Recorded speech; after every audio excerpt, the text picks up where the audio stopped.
First of all, this is my grandmother's dream. This is something she started. Grandma Sarita shared with us is like, if you practice the Toltec tradition the way I or your father practice it, you're killing the tradition. You have to do it your own way. You have to do it your own style. And that's because life is the teacher. Life is the one who teaches us the experiences through the consequences of our own actions. And if we don't pay attention to our consequences, then we'll never learn. A mistake is just a learning opportunity. A success is a learning opportunity. And if you're constantly trying to live up to an image that doesn't exist, or living up to an image that someone projects onto you, you're never going to live your life. You're never going to live your experience. So legacy, the legacy of the individuals, each one lived their life. Each one had a calling, an intent, a purpose. What's important for me was to shed that expectation of living up to my father or living up to my grandmother and not doing it the way they do. You recognize that you're a part of, right? You are literally a part of the evolution of our species.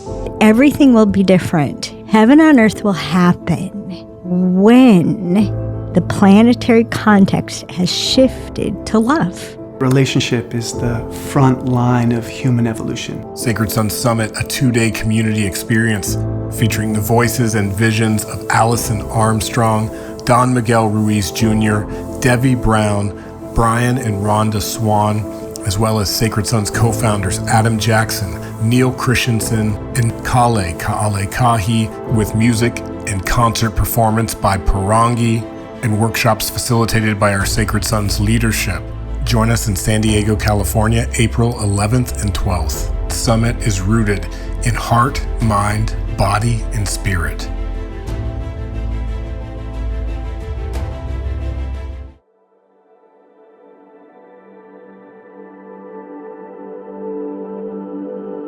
Hey friends, Adam Jackson here for another episode of the Sacred Sons podcast. Brothers and sisters, today I'm honored to invite a guest in who's a part of a living legacy and a living lineage of wisdom that comes from the Toltec tradition. His name is Don Miguel Ruiz Jr. Welcome to Sacred Sons podcast, Don Miguel. Adam, thank you so much. Good morning. Thank you so much for having me on your podcast. It's an honor. Privilege. Yes, and we're just a few miles away. I'm in La Mesa. Oh, nice. You're in Chula Vista. It's wonderful to be close to you here in space. And we will be together soon at our Sacred Sons Summit, which is April 11th and 12th, where we're bringing together thought leaders and speakers to bring messages that do restore our faith in humanity and to allow us to move through the things that we're facing in our lives. And we were just kind of catching up in each other's lives. So thank you for the opportunity to check in with you. Yeah, coming from a tradition of Toltec wisdom that you were raised in, I'm curious what your thoughts are on this word legacy. Ooh, it's a big one, just coming out of the gate. No, it's a beautiful, because it's like I see it like a spectrum, like a myriad. It's there's a legacy one creates in their own lifetime. Then there's the legacy that a family creates in a span of generations. Then there's the legacy that we create as a human species and as human beings in our wherever corner of our world we live. As I think of the word legacy as an individual at the age of 50, I look at where I've come from, what I've done, what I've created, what I've experienced, the highs, the lows, and I get to see, all right, I'm doing pretty good. I feel like I did the best I could, and I did it pretty good. I enjoy it. There's a lot of things that if life were to give me a chance to do it again, I would probably do it differently, only because I see that the ripple effects weren't what I really wanted. So I just changed it. But at the same time, with the same breath, I'm grateful for those experiences because I'm here at this very moment in time because of it all. And as a legacy, as family, yes, actually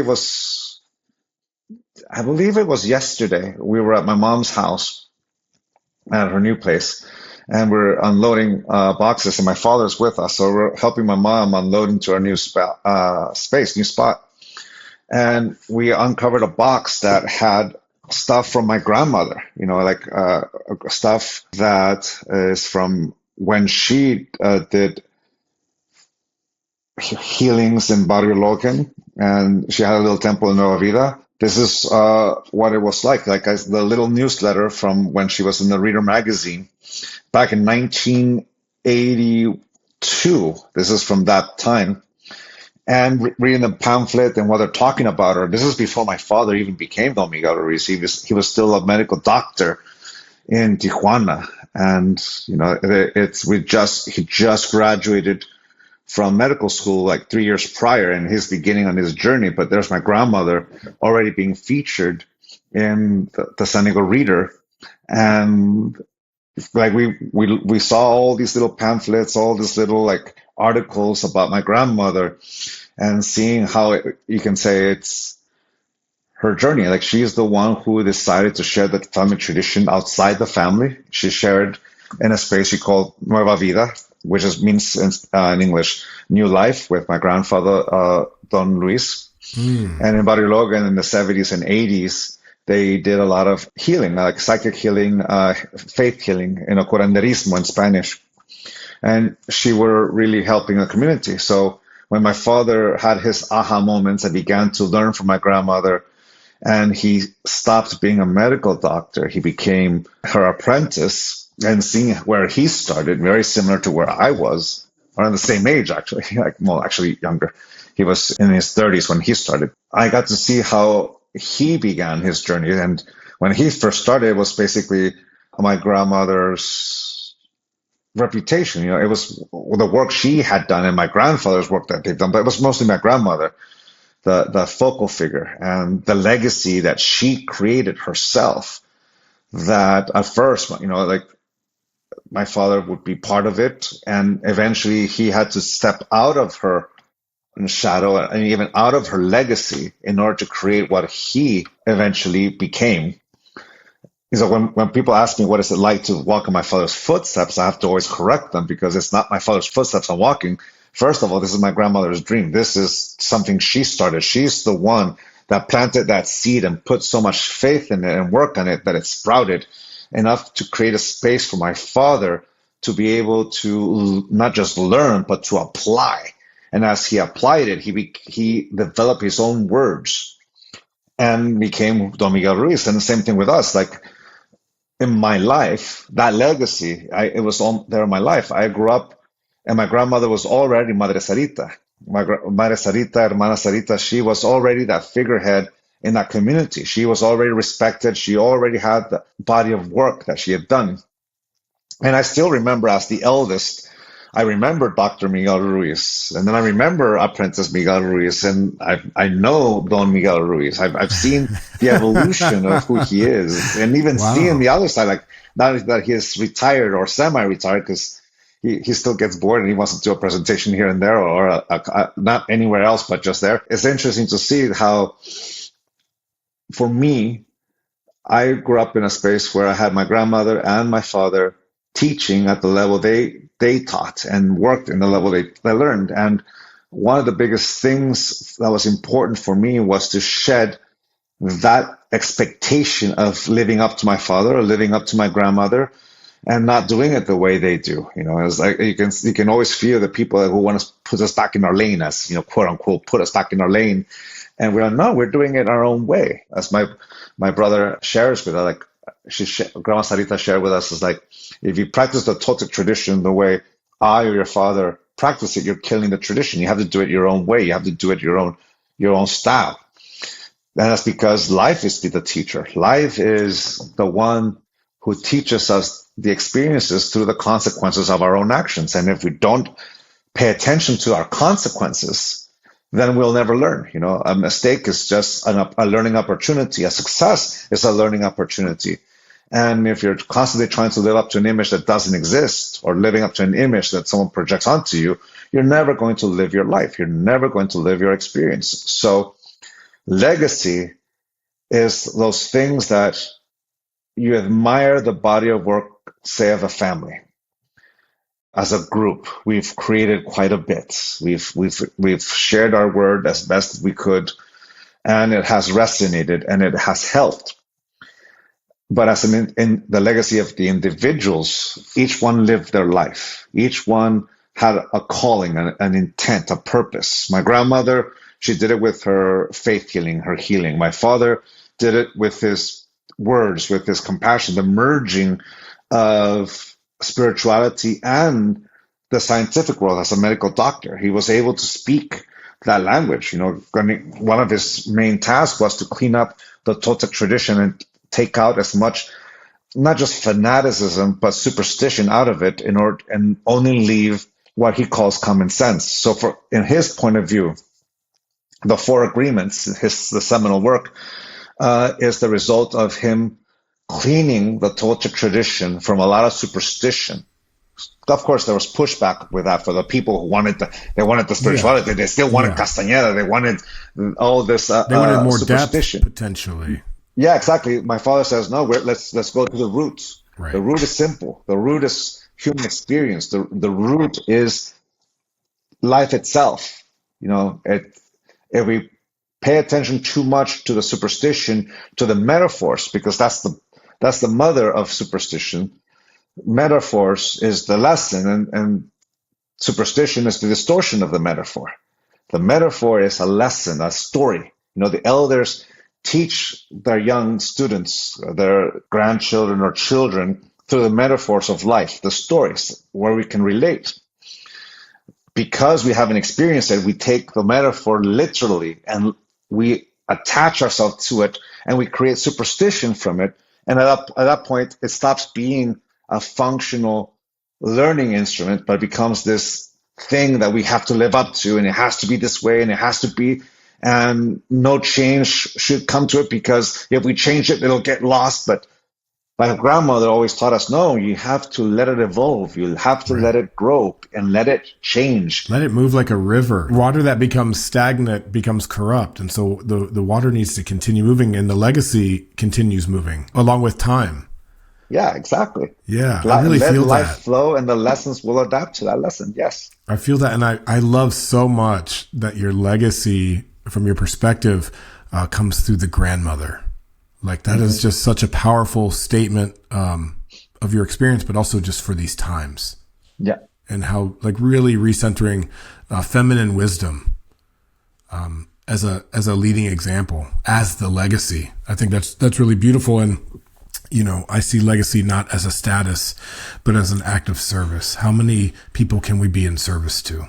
Yes. And so the legacy I see that your family has created through the work, through the writings, through the teachings, and your particular teachings comes through a lens of self-mastery. And you're the author of The Mastery of Self, The 5 Levels of Attachment, and several other books, including children's books and all kinds of amazing things. Why Mastery of Self? So the mastery of self. The way I write books, like, let's just say, and the first book I wrote was called 5 Levels of Attachment. And in the 5 Levels of Attachment, I was going up the levels. Like, basically, that's what I understood from my grandmother's teachings, how we increase our attachment to something that's not a part of us by investing ourselves emotionally, intellectually with it. So as we go up the levels of attachment, we lose sight of our authentic self. So basically the levels just go like level 1 is the authentic self, level 2 preference, level 3 identity, level 4 internalization, level 5 fanaticism. Of course, I'm adapting what my grandmother taught me in words that we can all understand. And then the work, because if you're going to go up, you have to go down. So in going down the book, how to break through fanaticism, for example. When my grandmother always asked me, during my apprenticeship, do you control knowledge or does knowledge control you? That was, you can say, the quintessential phrase during my apprenticeship with her. And when I was 14 years old, I had no idea what that meant. But as time progressed, I realized that the answer changes depending on how attached we are. Kind of like the question, what does legacy mean to me? It changes depending on the point of view, the individual, the family, it just expands. Similar with if I'm attached at level 1, authentic self, which is I'm not attached, I am aware that I'm alive, then it's just knowledge just as, regardless of my knowledge, I'm aware that I'm alive. I'm the authentic self. This lotus flower is completely open. Mm-hmm. An attachment is engaging of a moment, and when the moment's over, we disengage. It's something quite healthy. Attach, detach, attach, detach. It's a very healthy thing. What makes an attachment unhealthy is when the time comes to detach, we can't.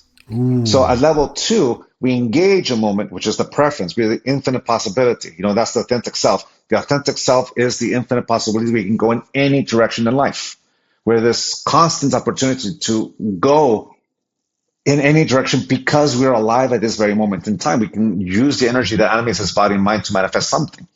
So we engage that moment, that preference. And when the moment's over, we can disengage, attach, detach, detach. Then at level 3, identity. Imagine a flower called awareness engaging a moment, and when the moment is over, it can't detach because things change. Things are constantly evolving. And sometimes we don't want things to end, and we don't want to detach. So the best way to attach is to attach ourselves emotionally, intellectually with it. So level 3, identity, the mask of identity. I know myself through knowledge as a symbol with a definition. So the answer to my grandma's question at level 2, preference is I'm aware of the authentic self, and I'm going to use knowledge as an instrument that informs my choice. But I'm the one making the choice. At level 3, I think, therefore I am. I am knowledge and I are one. I know myself through this identity with a definition. You can say the one condition that the world has, the dream of the planet has, or society has is I need to know who you are. In order to know who you are, that way I know how to relate to you and how to interact with you. At level 4, internalization, we attach ourselves even more. And at this point, an identity is a beautiful thing because we can honor our heritage, we can honor where we come from, we can honor our preferences in life, our choices, all these things. It's a beautiful thing, an identity. But it can also be a slippery slope as soon as we use it to domesticate ourselves, which is the main problem that our family addresses from the 4 agreements. And every single one of books since, we address domestication, which is a system of reward and punishment by which we model the behavior of an individual. Is the way we learn conditional love, and we face it in different facets. So you can say, in this case, let's say I engage the Toltec tradition. At level 1, it doesn't matter what the Toltec tradition is, I'm aware that I'm myself. At level 2, preference, I engage the Toltec tradition, but when I'm not reading the book or engaging in the tradition, I'm able to disengage. I don't call myself a Toltec or Don Miguel Ruiz Jr. or whatever. Level 3, I engage the moment. Now I'm calling myself a Toltec. And when the moment is over, I'm still calling myself a Toltec. And there's nothing wrong with that, as I said before. It's beautiful. But at level 4, internalization, now I'm going to domesticate myself. I have to live up to the image of Toltec. I have to live up to the image of Don Miguel Ruiz Jr. All of a sudden, I'm no longer practicing the 4 agreements. I'm practicing the 4 conditions. I've corrupted knowledge. So the answer to my grandmother's question at level 4, internalization, is knowledge gives me the rules by which I live my life. And not just that, it gives me the rules by which I love myself and others. I love you if. You say the flower closes even more. Mm-hmm. In the book, I use the analogy of soccer, but the flower kind of saves time. Level 5, fanaticism, the flower closes completely. How do you define fanaticism? Fanaticism is in a way where you put all your faith in knowledge, and the worst thing that could happen is for that knowledge to change. Because you know it's going to change, you're going to defend it and protect it. And in this case, I become the personification of that belief. I no longer see myself as a human being. I am the personification of that belief. And if I'm doing that to myself, then every single human being I see is not a human being, but the personification of an idea that I either agree with or disagree with. It's easy to kill, it's easy to murder, it's easy to rape, it's easy to do all these horrible things because you're not doing it to a human being. You're seeing it, you're doing it to a symbol, a personification of an idea that I agree with or disagree with. It's the moment we lose our humanity.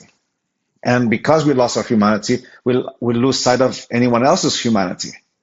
Because even if they're on our side, they better be willing to sacrifice or be sacrificed for my beliefs. because I'm willing to sacrifice myself. And in this case, the sacrifice, just like the four agreements turns into the four conditions, sacrifice is also corrupted. Mm-hmm. It's a distortion. So from my point of view, fanaticism is that we put so much faith in something that's outside of ourselves, and we're so afraid for it to change that we put all our energy into it, all our fear for it to change and shift. That's when we become fanatical. This is happening on a large scale right now in our society. It's been happening. The only thing is that we actually, that old song, that revolution will be televised. The revolution is going to be streamed. Like the yin and yang is being streamed live. It's been happening all our lives. It's been in cycles, like in the conquest of the Americas, of Mesoamerica, by the Europeans, so the conquest of Asia, the conquest of Africa, the conquest within the European Union, the conquest of each other has been coming and going. Like it's a cycle. So it's been there. I just had the image of Hotel Rwanda, the movie, what happened in Somalia, and it's happening again and again and again. It's right now. It's just our turn, and it just happens to be much more available to us in the sense that you can't escape it because we have a device that is constantly showing it to us. But it's always been like that. It's just we're exposed to it. And that level of fanaticism is a characteristic of humanity that can be traced. You've seen this? Oh yeah, many times. The thing about it, as this is something I've read, of course, so I'm gonna repeat it. The theory that, from what I've read, is that when you open knowledge to everyone, what a lot of people really believe is that we're going to get illuminated. That's the illumination periods, the era of illumination. Like all of a sudden, we expand, open up science and awareness. And with the internet, it was expected that all of a sudden is a dawn of brand new day because all of a sudden knowledge is readily available to all of us. It's not to a select few people. It's available to everyone. But similar to what happened with Gutenberg's invention, print. When print was invented, the printing press, it was expected that knowledge do the same thing because all of a sudden knowledge was not just for the select few who could pay for a book, because back then to pay for a book was expensive because it was all handwritten and illuminated, and it was only for the select few who not just could afford it, but born into it, the select chosen ones. But with the invention of Gutenberg, it was supposed to spread. But with the invention of Gutenberg, misinformation began to happen as well, because fake news existed even as soon as the first printer happened. Misinformation happened. And since it was a whole new thing, people believed everything they saw on print. They wouldn't print it if it wasn't true.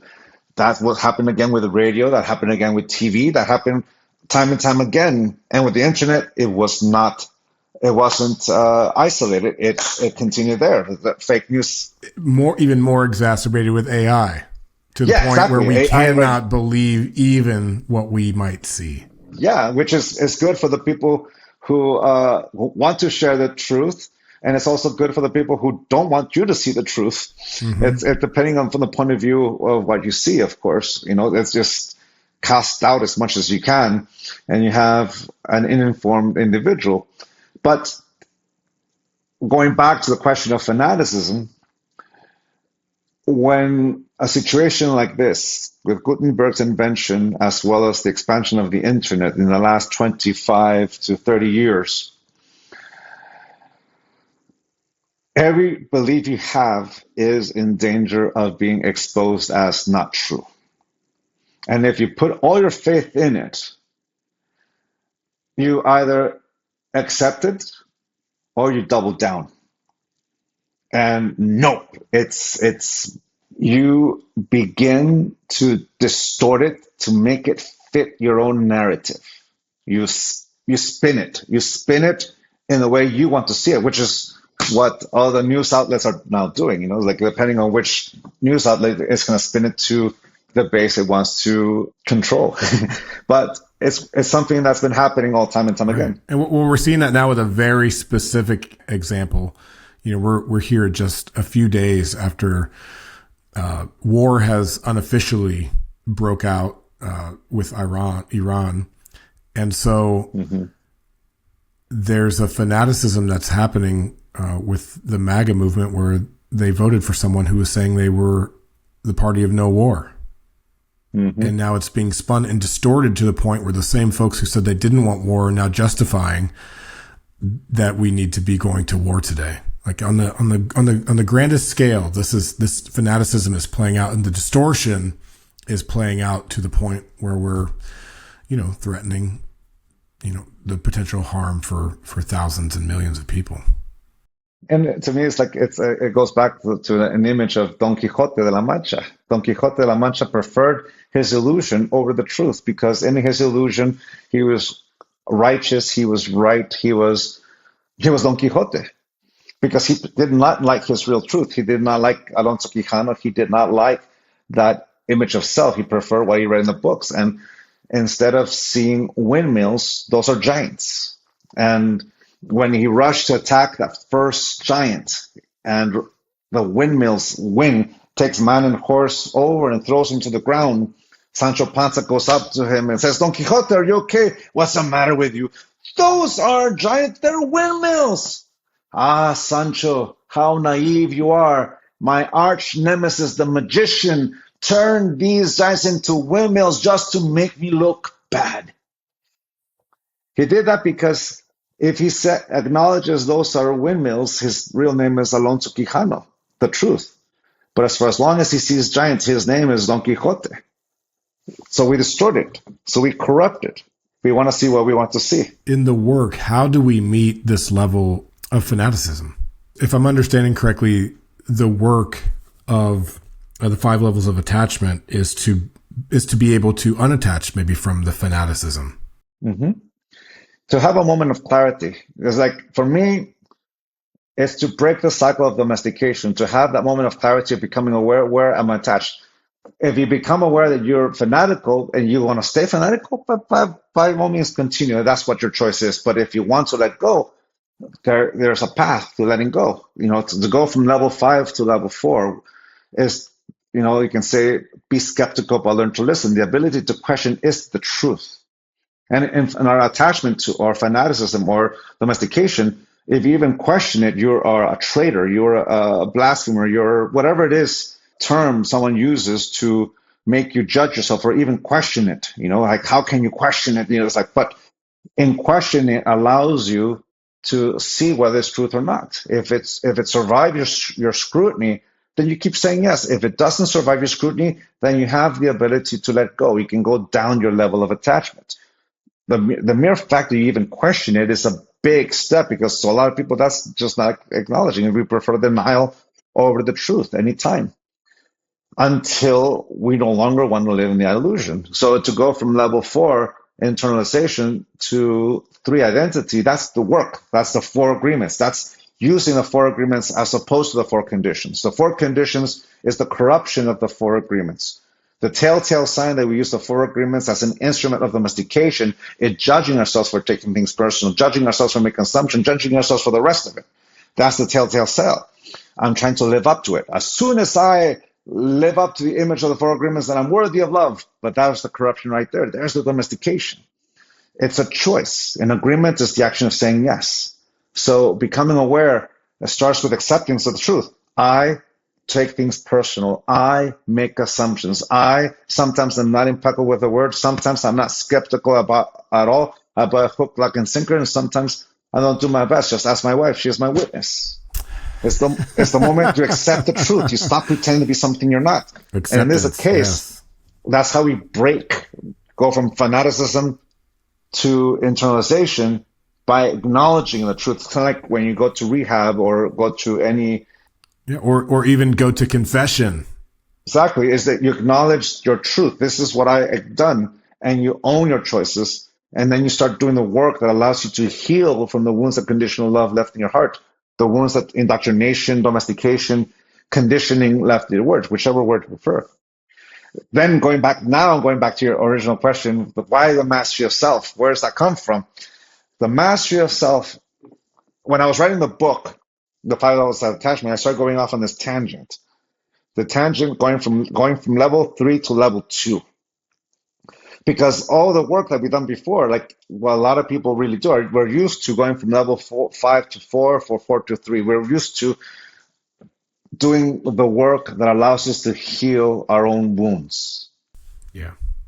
To go from level 3 to level 2 is the willingness to take off the mask of identity, which is to us very scary to a lot of us. Because how do I know who I am without my identity? How aren't I a traitor or anything? Or whatever judgments we have, it's the same there. But who am I without knowing who I am through a symbol and a definition? So I went off on this tangent, and my publisher says, okay, we're breaking the line here. Let's copy and paste it, put it somewhere and finish the book, which is I did. We went from level 5, from level 3 to level 2, level 2 to level 1. And this tangent became the mastery of self. The mastery of self is the moment where I stop pretending to be something I am not and accept myself just the way I am.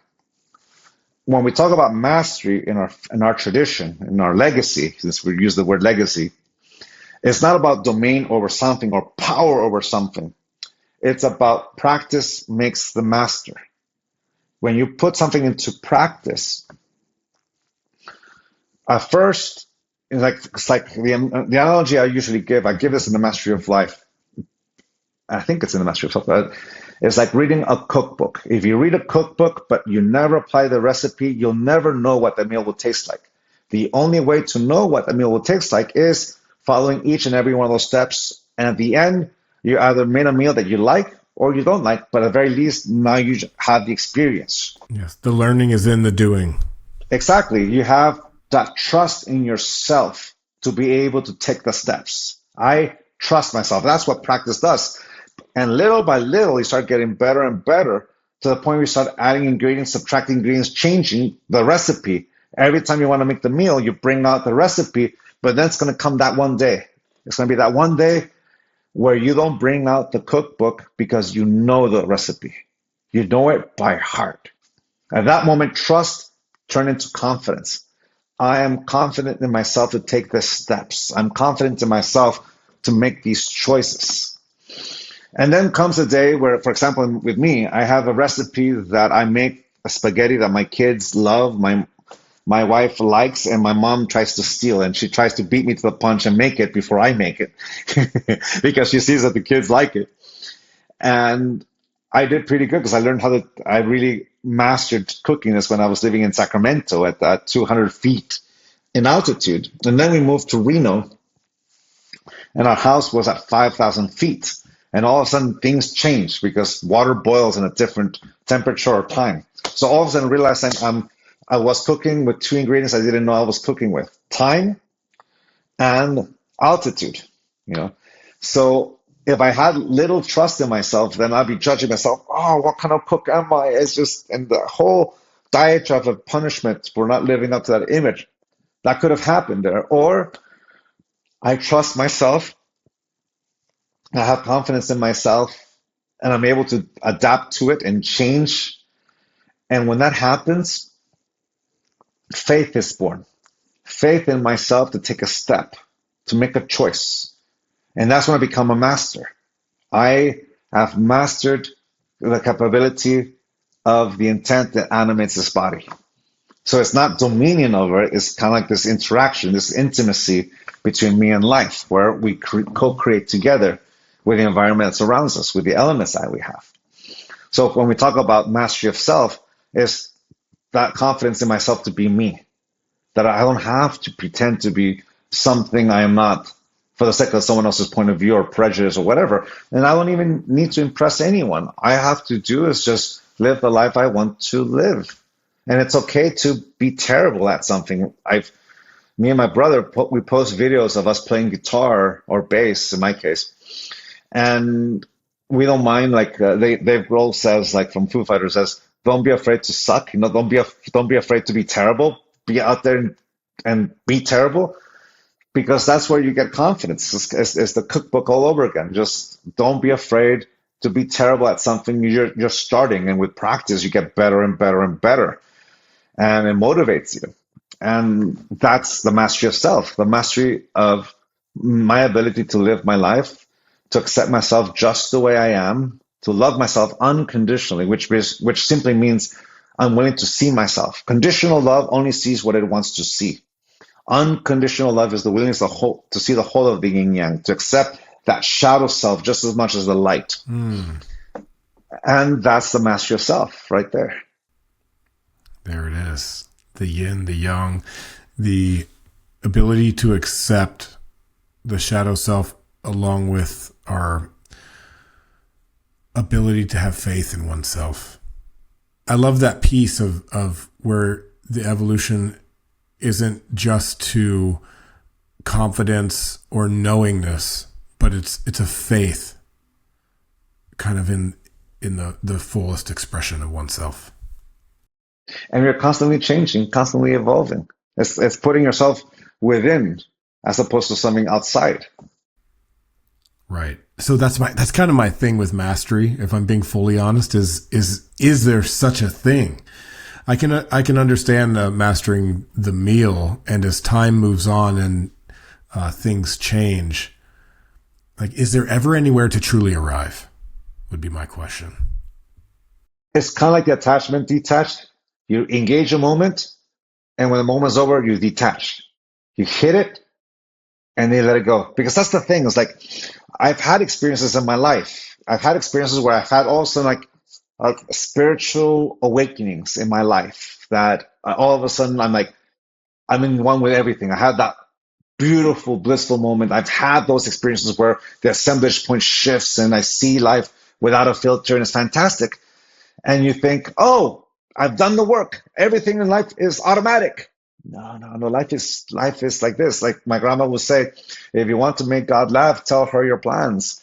It shifts, it changes. It's constantly throwing you left curveballs, as the expression goes, or changing. Like as soon as you've mastered this thing, life gives you a new challenge. Like for example, taking things personal. Like if you want to learn to not take things personal, you first start by acknowledging that I only control to the tips of my fingers. I don't control beyond them. I don't control your perception. I don't control your will. You do. I only control to the tips of my fingers. That's it. That's the only thing I control. I'm a co-creator with everything in life. So to not take things personal, okay, how do I want not to take it personal? Which is, to me, not assume responsibility for someone else's will or perception. Mm-hmm. To me, that's what not taking things personal is. They're responsible for their half of the relationship. And on the other side of that coin, to not take things personal is also to accept full responsibility for our own thoughts, words, and actions. Yeah, exactly. Like Uncle Ben or Aunt May, whichever movie you saw, with great power comes great responsibility. You respect yourself to experience the consequences of your choice. That's it. If you want personal freedom, to be able to say yes and no to things you want to say yes and no to, it comes with the respect that we have in ourselves to experience the consequences of those choices. So we start by practicing with the outer sphere of our sphere of influence, the people in our lives, the outer sphere, like the people we don't know. For example, in this case, the people that's on social media. If you go into social media and you're reacting to belief versus belief. Your belief system is reacting. And it's not personal, but I'm so attached to my beliefs that I am getting mad at someone who I don't know, but the thought is there and I'm reacting. Grr. So you start learning how not to take those people personal, and you slowly get better and better. And also you start going down and towards the center, like to more people. And then you start reaching people you actually know in your life. And it gets complicated because the closer you are to that center of your sphere of influence, now you have people with whom you do have emotional wounds with or triggers with and all this stuff. And the closer you are, there's also more at risk. Yep. And you get closer and closer, and all of a sudden you find yourself in the center. When I was younger, that used to be my mom, my dad, and my brothers, like the core, or an ex-girlfriend or something like that, people who are really close to me. And then I learned not to take them personal. I thought, I've mastered not taking things personal. I'm not taking my father personally, my mother personally, my brothers personally. It's so good. Even my wife, I'm not taking her personally either. Yay. Yeah, in life it says, oh, really? Hey, let me open up this onion and out come my kids. And all of a sudden, as soon as you start getting used to not taking them personally, they turn 14, they turn 18, they turn 20. And my son is 20. It's with every year, you're relearning not just how to be a parent, but you're relearning how to not to take the person that they've become personally. So it keeps changing, it keeps challenging. New things arise every day. So it's not constant. It's not an automatic. It's a constant practice. A master can fall at any given moment as soon as they give into temptation. Yeah. But temptation only exists at the moment of choice. It evolves with the stages of life. You know, yep. From childhood to adolescence to adulthood, and then to elderhood is almost more closely related to childhood, where my imagining is that it's easier in the elder years to not take things personally. In my fantasy, there's happy grandparents who are kind of like in a more childlike state of wonder. Yeah. Yeah, I've met a few of those, and I've also met some people on the opposite side of that too. Yeah, right. Yeah, and then there's the parent that has dementia, and you are tasked with taking care of them. And another challenge of how to not take it personally when your own parent doesn't recognize you, for example. You're right. So it just continues to evolve, and new challenges are presented. But you're the constant. And you're the constant. So know yourself. Right. And that's where the master yourself comes in, is getting to know myself, because in every one of those relationships, in every one of those moments, I am the constant. And so how do you see this? Is it everyone's responsibility, therefore, to master self so that we may have a collective embodiment of mastery? You can say that the possibility is always there. And everyone at any given moment, that's the thing about infinite possibility, the possibility that all 8 billion human beings at the same time have the same aha at the same time, the possibility exists. The opposite also exists, where they're all going to double down or triple down on their own beliefs. Yeah. Yeah. So both exist. It's like the metaphor that exists, this is in the Mastery of Self and my father's book, The Mastery of Love and Voice of Knowledge. Imagine that you're the only sober person in a party where everyone else is drunk. And the reason why you're in the party is that everyone you know is there, and you're the only sober person. And every person in that party is going to be in a different stage of their inebriation or sobriety. But you're there because you want to be there, because the people you love in life are there. So that's why you're there. So imagine that party where everyone you know is there, and you're talking to two people. One person has been nursing their drink for hours. Like, they sip it, and basically they're still in the same, or the first pour they were here from that party hours ago, they're still sipping it. It hasn't really moved too much. Next to them, you're talking to someone who's already opened their third bottle of wine, and they're already blacked out, but you can't tell. They're just functional blacked out people. You know, it's like their awareness is completely gone. I've met some people like that too. Imagine these two extremes, and everyone in the party are going up and down that level. Like, you're talking to someone, they get there and they're sober. They have their first drink, they're still good. They put their second drink, their behavior starts changing. They have their third drink, their behavior is totally changing. The fourth one, and oh wait, I've got to take a pause. Also, they had that realization, like, oh, I'm getting too drunk. Let me drink some water. And as hours progress, they start changing, and like, so you can go up and down. Imagine that with awareness. Instead of being drunk with alcohol, you're drunk with the drama of the party, and your awareness goes up and down the levels of attachment. And every person is in different stages. Like, some people, they were able to open up all the way open, and then they hit a trigger that make them react, and whoosh, you know, that's happened to me, of course. I've had that.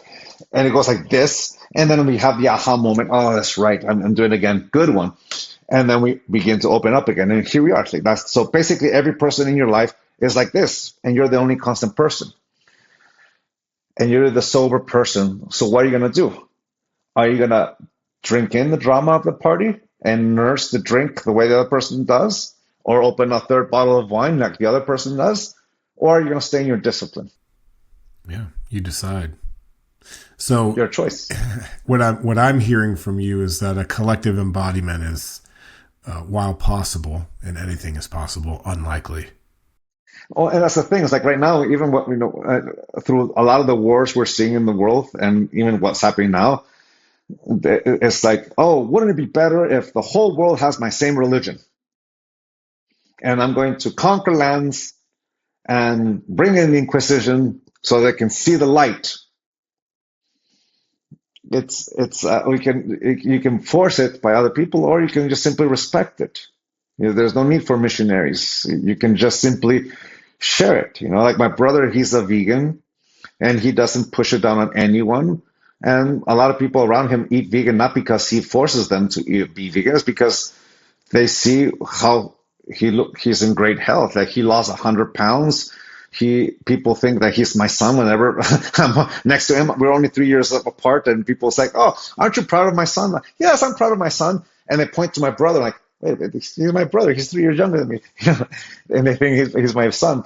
He's looking good. He looks really healthy. His skin looks healthy. Everything is good. He shifted his life because he let go of his alcohol and his addictions and began to eat right, and he changed his life dramatically. It's fantastic to see this transformation. And he is vegan, and he doesn't tell anyone like, oh, you can only eat vegan if you're around me. And he'll tell you, oh, like, try this. This is really good. Oh, try that. This is really good. Like, you'll enjoy that. I'm not going to eat it because that's not my preference, but you go ahead and eat it. And someone told him, what kind of vegan are you? The one that respects. That's how he says it. And that's really it. The respect we have with one another is the ability to know that, to share that. Sometimes a much louder way of expressing and sharing is living it rather than forcing it. Yeah. And it comes back to the word acceptance, because again, it's not to be a missionary to make everyone the same, but could there be an overall understanding of acceptance? Yeah, well, it's respect. Yeah.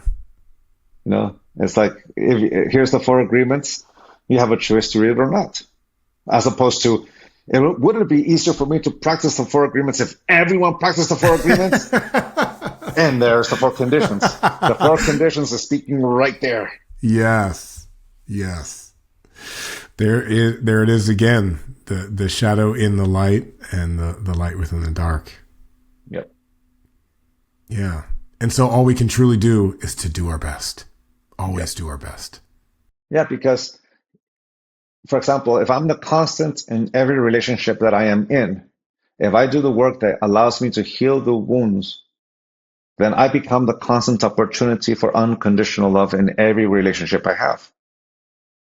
In contrast, if I don't do any of the work and I still let my domestication dictate and all my wounds and all my attachments, all my fanaticism, then I'm the constant expression of conditional love in every relationship that I'm in. And that's the difference. One with conditional love, domestication, I'm the constant expression of conditional love, versus I become the constant opportunity for unconditional love. Yeah. In the work that I do with men, I often find that the one we place the most conditions on is ourself. In terms of the way that we talk to ourselves, potentially the way that we choose to treat ourselves, right, or mistreat ourselves. And so, again, coming back to full acceptance of ourselves, who we are and where we are in time. Yeah. And you can say, like, we can corrupt the image of what a man is supposed to be. As soon as we have attachment to what that a man is supposed to be, just like the 4 agreements turn into the 4 conditions, we're going to try to domesticate ourselves to fit that image. In that moment, we're trying to live up to an image that doesn't exist. And let's face it, the definition of man has so many definitions and meanings that it changes. The expectation of what a man is different in the country that is in the city, or within a different countries or in different cultures. It's constantly shifting because it's what's needed in the community that exists. So from that point of view, if I'm so attached that it has to be this image and it has to be that one, then I have to force it. And everything, anytime someone else brings a totally different facet of masculinity or whatever, they're going to be threatened. No, it has to be my way. And you can see how that becomes toxic. But if you realize, oh, manhood, the image of man changes. It's really on the eye of the beholder as the experiences one has. The true self within me is changing. What I now at 50, my perception of what is man is changed from that of when I was a teenager. Back when I was a teenager, I really believed the image of the Mexican macho and the Pedro Infante and Jorge Negrete and all kind of thing. And now I look at back and man, that caused so much damage. I could have saved myself so much heartbreak if I didn't believe those things, because they were all a lie. They were an illusion. Yeah. Yeah. And so to understand what that is, it beckons us all to be our full authentic self, because our authenticity is actually what speaks through any conditioning by society or through culture. But I think it's healthy to create a culture to give some boundaries and also limitations. Because I'd be curious to know, you were 14 years old when you went into your apprenticeship down this path. So you were initiated. Did it feel like an initiation for you? Did it feel like a rites of passage? Yeah. And this is something that I see societally, at least in Western world, is missing. Rites of passage for youth and for young men. There's a disclaimer there, or like an asterisk. Like he says that it's I grew up in a family, a very spiritual family, like with rites of passage, something like that. But even I corrupted it. Even I realized, because the reason why I like teaching the 4 conditions is because I became aware that I was doing that. You become aware of the loopholes, right? How I use it to live up to an image that doesn't exist. You can easily corrupt it.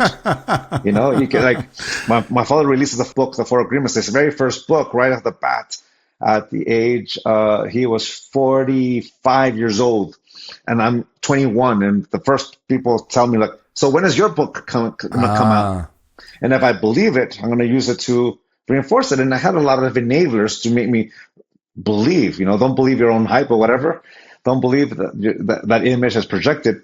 It's so easy to get drunk with that image and letting ego run wild with it. And then life happens. Life slaps you in the face. It gives you an aha moment. And then you realize I was practicing the 4 conditions, not the 4 agreements. I had a moment where I lost someone I loved very much. And you can say, yes, I was 14 years old when I started my apprenticeship, but I didn't really start practicing it until my mid-20s, when I got the aha moment. Yeah, what was the aha moment, or what was that universal smack that entered into your life? Well, 2 things. One, I lost someone I loved very much. And I wasn't who I pretended to be. I realized that image of self did not exist. And, it's like when you're young, they tell you the best way to heal from a relationship is to get into another relationship. Despite what my parents and my grandma was telling me, do the work. No, I'll listen to these guys. It's like the best way to let go of an old relationship, just get into a new one. And I just started creating a freight train of stuff that was unresolved issues, stuff that hasn't been worked, and all of a sudden it derails. And it derails with a moment where you lose someone that did nothing wrong, and you can no longer project any blame onto them. It was all me, owning my actions. And when that happens, there's no one to blame. And that's the aha moment. That's when I realized I'm not who I pretended to be. And it hurts so much to lose someone you wanted to marry and see your life. But it's also at the same time realizing that I love myself conditionally. So I broke that cycle of not dating people immediately and just taking some time off and giving myself the time to heal. And luckily for me, in time to meet my wife. We've been together for 21, almost 22 years. And I'm still learning the lessons. And it's just one of those things that it's the moment where you have an aha moment and you run with it. You actually listen to it. And that requires faith. Yeah. Yeah. Like the expression says, like it's a moment of clarity without any action is just a thought that passes in the wind. But a moment of clarity followed by action becomes a pivotal moment in our life. Mm-hmm. So that was what happened to me. My brother lost his eyesight. My father had a wreck. For me, I had a broken heart because I lost someone I love, and I deserved it because there was the consequences of my actions. Remember what we said before, to love yourself unconditionally, to have personal freedoms, to respect yourself, to experience the consequences of your own actions. Well, I own the consequences, and I learned from it. Right. And that's the part of getting back on to that ascending spiral, is to learn the lessons. Like with everything that happens, I feel there's either a lesson in it or a blessing. And sometimes the quicker we can get to what is in this for me, what is in this that can be useful, it's a good perspective to have. The reason I say it requires faith, it's like having the faith that regardless of what the challenges are, knowing that we are powerful enough to meet these challenges and opportunities, having faith that God has blessed us with this challenge or opportunity because we're courageous and strong enough to handle it. Yep. Yeah. Trusting ourselves to take that step forward.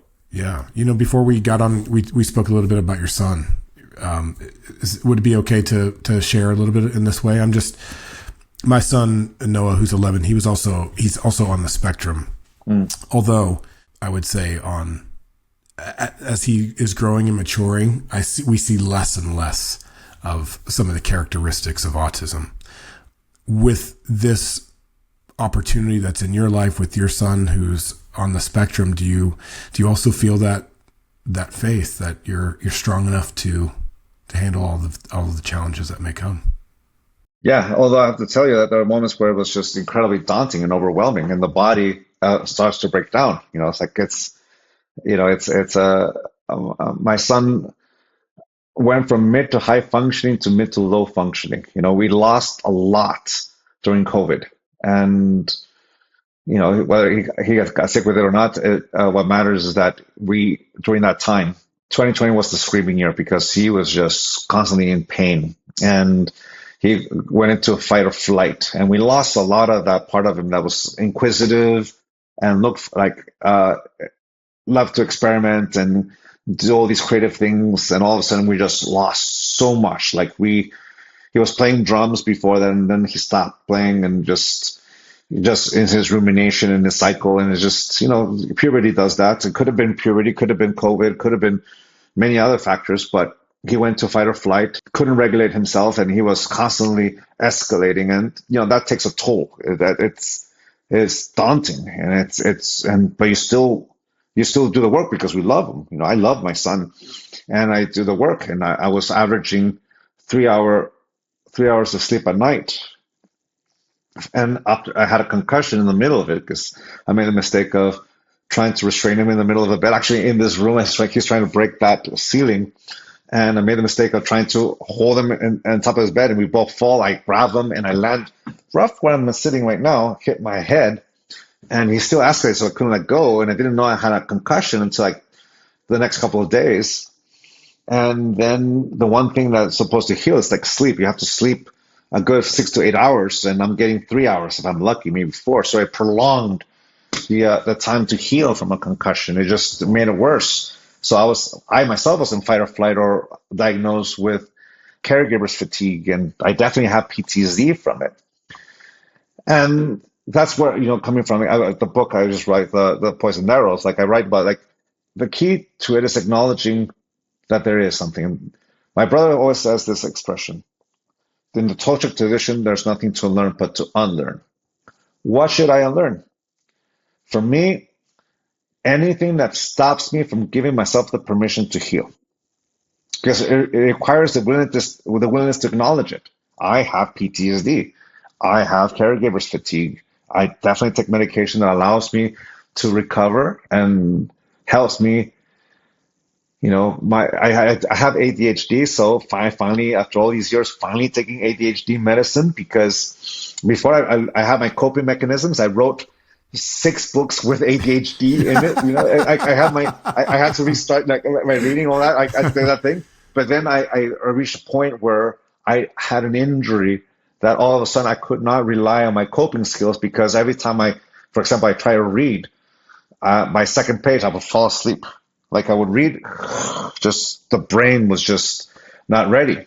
So I'm taking medication for ADHD, and all of a sudden my patience just went like, oh, how I realized that all my life I was hangry, and all of a sudden I'm taking the medication, and all of a sudden like, oh, that's what hunger actually feels like. It's to actually have hunger without the discomfort of the head and the cloud and the pressure that came from being hungry. All of a sudden, like, oh, I'm hungry, and I'm not getting mad or impatient. Oh, and I'm sleeping. That's the irony. Like, I'm laughing about it now. It's like in college, I never took ADHD meds for anything. It's like, and had I taken ADHD meds in college, it would probably put me to sleep, which means it would have not helped me staying up to write an essay that was due at the end of the semester, and trying to burn the midnight oil would have put me to sleep, because that's what the medication does. Also my brain just goes like this. Now, I say this because if I let the image of Don Miguel Ruiz Jr., supposed to do this, he's a master of that. That is exactly what would stop me from finding the healing. Yeah. The ego will stop me from acknowledging that I have PTSD. Ego will stop me from acknowledging that I have caregiver's fatigue, that I'm tired, that I'm emotionally drained. Acknowledging those things. For me, people say, oh, my son chose me for a reason because I can take it. That's just a nice story to tell. Like, my son is my son. My daughter is my daughter. These are the individuals who I'm raising and I love, and I'm going to adapt to them, and they're going to change. My son has already changed. He's not the same young man he was in the thick and the height of his escalations and fight or flight. He's able to control his anxiety. He's no longer constantly worried about the next thing. He's like finally relaxing. And all of a sudden, with his relaxing, he's now giving himself the opportunity to rediscover things that he was interested before, music and videos and movies and things like that, and singing. He loves to sing. So it's wonderful to see the evolution of someone doing the work. And something I told my wife, like when he went to that school in Paola, Kansas, and he did the great work in 6 months, I told my wife, if we don't do the work, he's going to come back, and he's done the work. If we don't do the work, then we're just going to repeat the cycle, because we're still in the cycle. So we have to break the cycle and do the work. And that comes because I learned from my cycles with ex-girlfriends back when I was in my late teens and early 20s, that cycle didn't help. Do the work. Right. Yeah, life taught me. Break the cycle, do the work. What advice would you give for someone who's fatigued, for someone who's tired, for someone who might be out there who's in the thick of it, as you said? Take a deep breath. Find those little moments to take a breath. It's okay to say no to a few things, especially in the thick of it. I know there's so much to do, that you're juggling so many things. It's okay to say no and yes to giving yourself some me time. Of course, sometimes we may not qualify for respite. Sometimes your spouse is tired themselves. Sometimes you have to figure out. Sometimes driving is the respite. Sometimes it's realizing that it does get better, but it gets better because we're breaking cycles.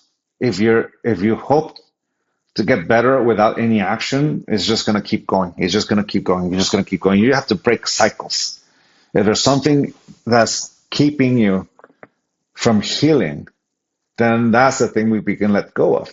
Sometimes we say yes to so many things that we don't give ourselves time at all for ourselves. We don't have time to regain that energy. We don't have time to find that passion. Like, for example, right now, I'm sandwiched between a special needs child and a special needs parent, with the most recent, I'm not free to say the diagnosis because she hasn't given me the permission, but just know that right now I'm in a sandwich.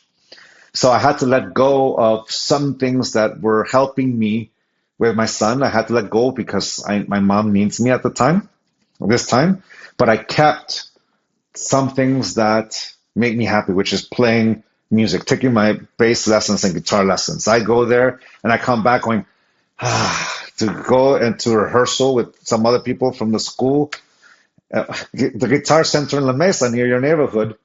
I go there and we go back and I'm like, like there was a channel by which I let it out. Then I felt alive. That little bit makes the world of difference. But of course, I can't leave my mom alone, so I ask my aunt or my beloved to help me here and there, and it's just the willingness to reach out, voice it. Silence is not strength, as the quote goes. Don't be afraid to ask for help. If anything, that's it. Don't be afraid to ask for help. You're not being selfish. Those who can will say yes. Those who can't will say no. Don't guilt anyone to try to make them say yes. And don't blame them when they say no. Respect them. It's like, it's better when they say yes from a good place versus, and I have to. It's because they want to come and help. They care. They love. Let them love. Let them care. And it's okay. You don't have to be Superman in order to do this. And Superman sometimes needed Bruce Wayne, and sometimes he needed Batman, and sometimes he needed Wonder Woman. You just got to be able to be willing to, it's okay to say, I need help. Yeah. Yeah, I love that. Take a deep breath, rest, find that space of respite, and also to find what you love. Like, fill that space up with the craft. I like to encourage folks I work with to find your maker's mark. Like, actually use your hands as prayer. Find a craft or something to make, or playing the guitar, or doing something that, like, we can actually, there's something intentionally when our hands are busy or at work. Like, it's a good prayer. And then to ask for help. And so to break a pattern, to have a pattern interrupt. This is what we will be doing April 11th and 12th at the Sacred Sons Summit.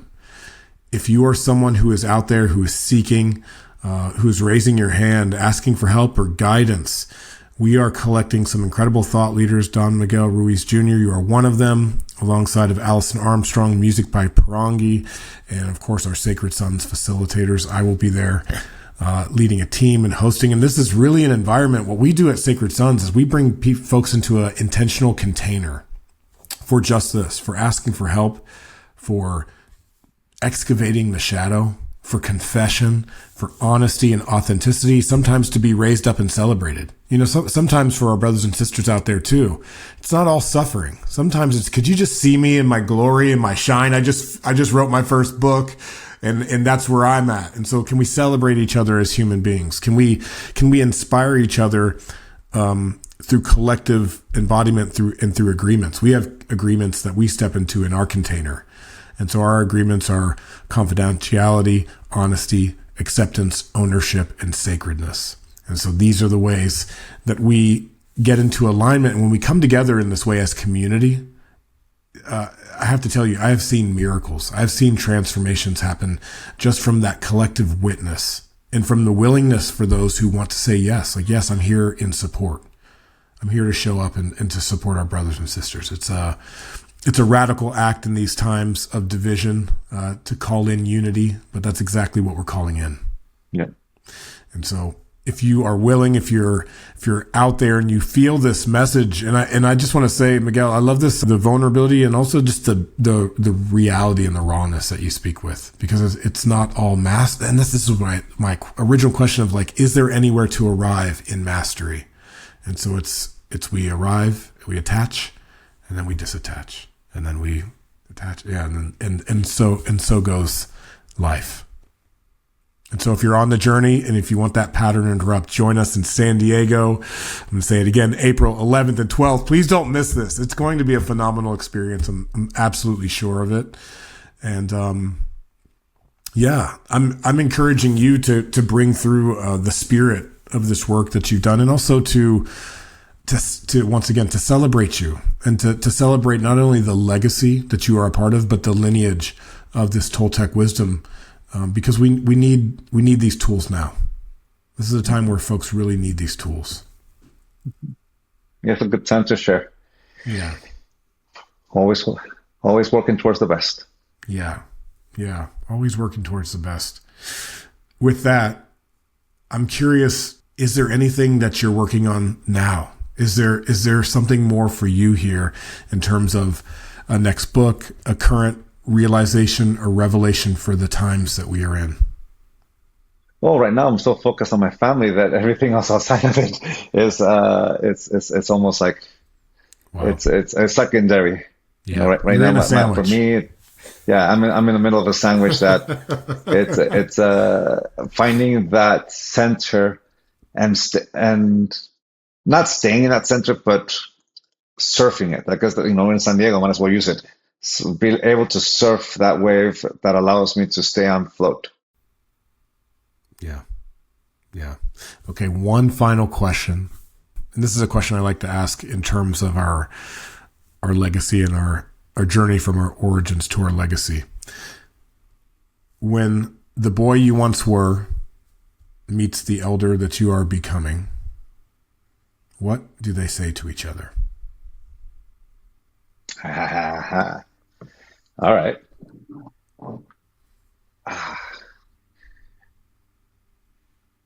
Don't force the guitar. Pick up the bass. That's the thing for me. Like I'm a self-taught guitarist, and I played guitar. Like I bought my first guitar at the age of 17. I bought my first. Actually, right, it's right here. Like Yeah. I bought this guitar. This is a Fender Stratocaster, like a Squire. Back Yes. the day. I bought it with my first paycheck. I bought it. Yeah, I was 17 years old. I bought it because I wanted to play guitar with my friend, my best friend Ed. And my girlfriend at the time, my first love, went with me to buy it at La Mesa. I went to the Guitar Center in La Mesa, and I bought it, and I enjoyed it, but I never really had the discipline for it, and I was like kept thinking. And for a good 30 years, I played it, and I enjoyed it, and I grabbed the acoustic guitar, and I really enjoyed it. And then very similar, I went to a friend's place, and he had a bass, and I started playing it. And I kind of liked the groove. And I bought myself this Squire bass Jaguar this past October. And since then, I have 3 more additional basses, because all of a sudden, you know how the expression goes, like once you can see the piano and hear it, it's like it sings. It was the hardest thing with a guitar. Maybe it had to do with the ADHD or something. But with the bass, all of a sudden it just clicked, and all of a sudden, just music, just like I was 49 years old when music clicked, and I'm able to even read sheet music now. Like I can play piano, I can play guitar, and I'm And the pretty bass good. is what unlocked it for you. Yeah, and what I mean by that is that yes, I can play guitar, yes, I can play piano, I can even sing, I can do all those things, but I didn't reach a level of intimacy with playing an instrument until I played the bass. And for me, it was like, that expression, like you're trying to force something, like because that's so cool and everyone plays, they just play it. And I picked up the bass, and all of a sudden it just clicked. And even I got better at playing guitar because of it. Like all of a sudden, like I totally understand the whole thing. And I guess I would tell myself at that age is like, stop trying to look cool and do something you enjoy, dude. Like that, don't waste your time trying to impress people. It's just quick tricks, man. Do something you love and enjoy it. So that's what I would tell my young self. Don't try to impress. Do what you enjoy. And don't be afraid to experiment, because you'll be shocked when all of a sudden you play something and it fits. And what would my younger self tell me? In all honesty, right on, dude. Because I became the author. I've done a lot of the things I wanted to do, and it's like when I was 28, I asked myself, what do I want my 30s to look like? Mm-hmm. Like, I was working in the film industry. I studied film and video production at UCSD. That's my major is in film and video production with an emphasis on cinematography and photography and graphic design. That's what I know. And I worked in the film industry for a while, but when I was in my 20s, I enjoyed production time. I'll be honest with you, I still miss production. I enjoyed working on projects, and I lived it. But then the thing that was exciting about it is that every job is potentially your last gig. So you get hired by your reputation, not by who you know. It's your reputation. People enjoy working with you, you'll get the call. So, but you're always afraid of you're not going to get the call. So you always work as if this is your last gig. And that's a great mentality when you're in your 20s, because there's a certain level of adventure. But in my 30s, I'm like, do I want that in my 30s? Do I want that? And I answered, no, I want to be a father and husband. Well, what kind of father and husband do you want to be? I want to be the one that's there. So I shifted. And my father at the time, and unfortunately, my father had a heart attack, and he had left him with 15% of his heart capacity. In regards to what the legacy I have is because he needed help, and I stepped in to help him. And it was during that time where the teachings clicked for me. I put it in language that I could understand. Kind of like, like with a base, with a tradition. In my late 20s, it clicked. Like, I didn't have to repeat it the way my father does it or my grandmother. I can do it my own way. My life experiences, life will teach me, and I adapted it. That's how I shared it. Don't be afraid to be vulnerable. Acknowledge it, and share, because someone might see themselves in that shared story. So by the end of it, I want to have this, and I also want to be an author. And I became an author before the age of 40. I became an author. What do I want my 40s to look like? Well, I want to continue writing books, become pretty good at it, and be there for my family. Especially, I knew the teenage years were coming, and I was there. I was able to be at home. Luckily, I had a job that allowed me to be at home, to be able to help my wife and my kids during those tough times that we went through. And now I'm out of it. Now I'm 50s, and I ask myself, well, what do I want my 50s to look like? Well, I have my career. I have 7 books under my belt. If I wanted to, I could stop writing right now, or I can continue writing it. We'll see. I guess this is your previous question. What else am I cooking? The answer to I want my 50s is that I want to become a professional musician. So, and it's all because of this guy. All of a sudden, it clicked. So, this little $280 bass, all of a sudden it became such a joy, and I enjoy playing it, and I love the feel of playing this guy, that it just opened up the rest of it. And now I understand, and it's fun, and I have the discipline, so might as well do it because I enjoy it. Following your passion, yes? Yeah, it's not even discipline. It's just like, oh, I get to do it. So yeah, it's not even a discipline. I just get to do it. I just get to play with it. It's just fun. So that's what my teenage self would tell myself right now. Yeah. Keep following your passion. Don Miguel Ruiz Jr. Wow, I got so much insight into your life. It's really illuminating, just to hear the journey.